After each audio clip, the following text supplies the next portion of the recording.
So I'm probably not the only one here that's had like way too much time on their hands recently, and me and my family have just been spending our time watching movies. Like we've watched a million movies by now at least.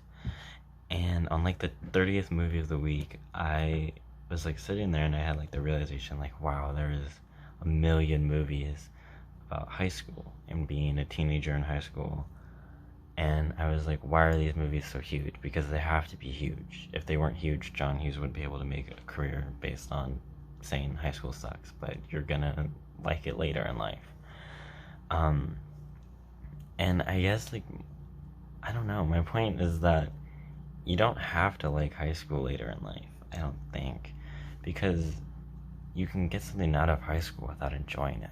That's why I'm doing a tribute speech about high school. It's not because I thought it was amazing. It's not because I thought it was awful. It's because I thought there's a lesson you can get out of high school, even if you hated it, loved it, or didn't even care.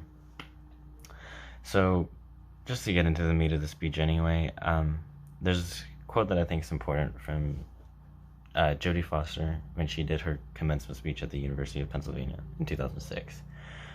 She said, "There's nothing more beautiful than finding your course as you believe you bob aimlessly in the current."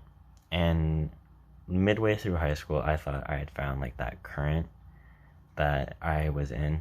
I was like, oh, I found it. This is the thing. This is what I got. And that was the broadcasting program that I had at my school. We pretty much just made videos and put them on YouTube for school to watch. It was an official thing. We had a teacher that ran it.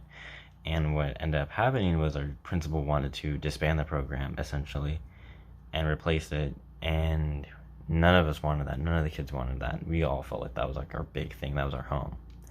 So imagine 30 kids marching into a school board of education meeting and essentially protesting, saying like, you can't let our principal do this. This is awful. Please stop.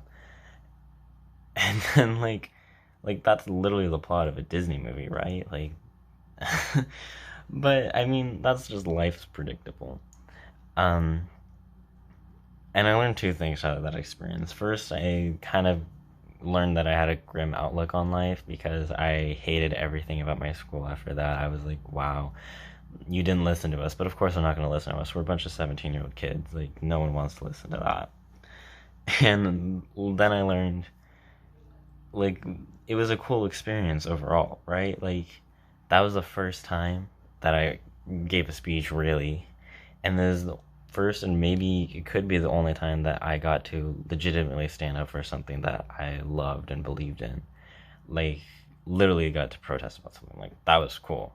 And I didn't appreciate it then at all because I was like, wow, this is just sucks. But, like, I had a good time standing up for something I believed in.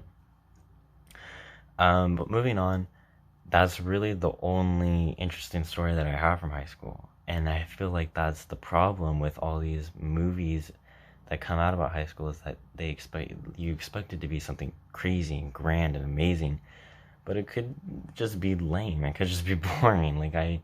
So for like okay, so according to a State of Life survey in 2016, 90% of teens enjoyed high school. Do I find that 90%? Maybe, kind of. I thought it was okay, whatever.